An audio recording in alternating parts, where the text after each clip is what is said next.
Howdy folks, Sharpie Point here. Talk to you again today about one point that I made in my last video about converting oil to natural gas. So today I'm going to show you how to convert this oil into natural gas. Now I just happen to have an oil well on top of an oil reserve. So this oil well is in pumping the crude oil. The crude oil then falls down this way. Now I happen to get lucky on this particular map to have easy access to the magma. And the magma is pretty hot, sitting at 2,570 degrees Fahrenheit. Now, crude oil has an evaporation point of 751 degrees. Instead of actually going through an evaporation, what the crude oil does, it actually turns into petroleum. Then the petroleum itself evaporates at 1,001 degrees or 1,002 degrees Fahrenheit. When it transfers from that liquid to a gas, it creates natural gas. Now, with that process done, we can't actually use this natural gas. Well, why is that? Because it's too hot. It's setting roughly at about 865 degrees Fahrenheit.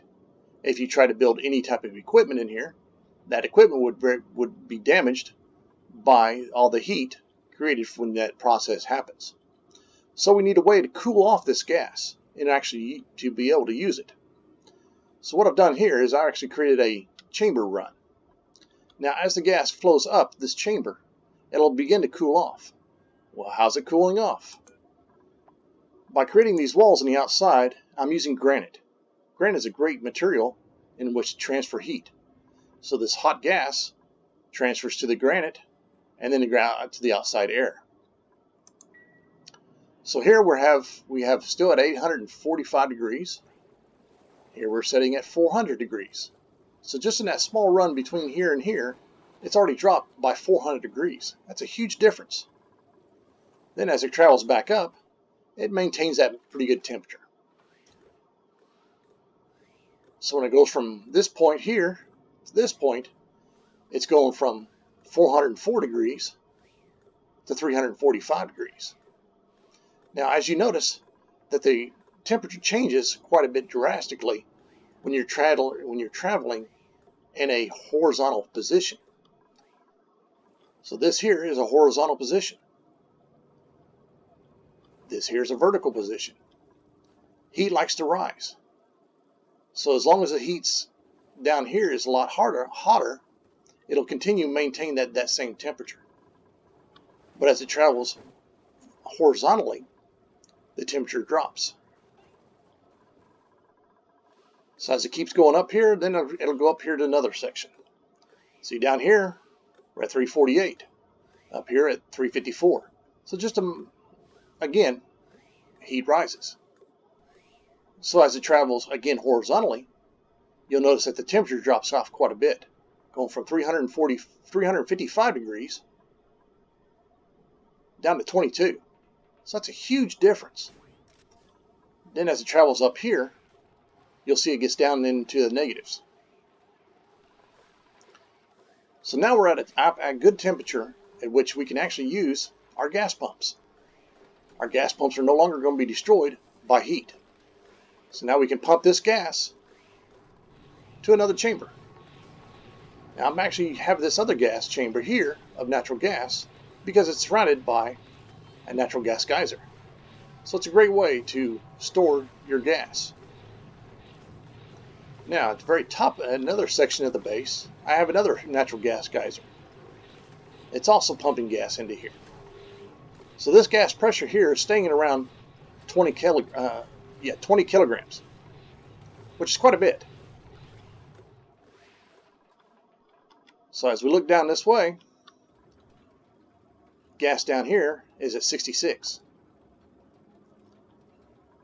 So this will give you a quite huge amount of supply of gas in which to use for powering any type of generators or making a huge power plant. with all this gas being cooled down and actually be able to use, we can now power all of our natural gas generators. This will allow you for future expansion of your base, because you have a huge amount of supply of natural gas. Whereas if you just relied on, say, the natural gas geyser, you're only going to be limited to maybe 2 or 3 natural gas generators before that supply of gas runs out. With this way, you can see that I have multiple generators. I have 1, 2, 3, 4, 5, 6, 7, 8, 9, 10 natural gas generators that are all providing power. Now, another way you can make natural gas is from the oil refinery.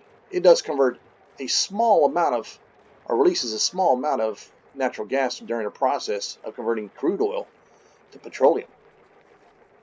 You can also get natural gas by using the fertilizer synthesizers. Again, it produces a very small amount of natural gas. However, all these machines require a power source in order to give you that gas.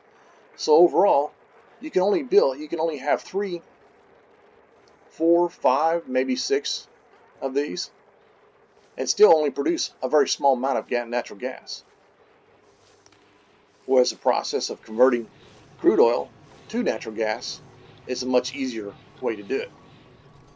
Allows you for a huge power plant, a huge amount of supply of natural gas in which to build and expand your base. You can continue this process until you have to relocate your oil.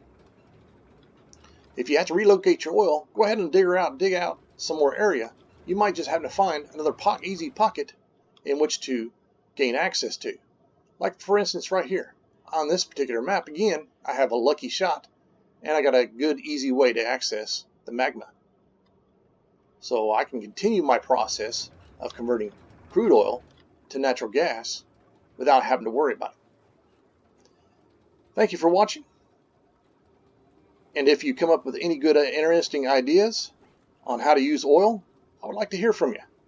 So please leave a comment down below, good or bad, doesn't matter, I'll still read them all. Until next time, take care of yourselves and each other.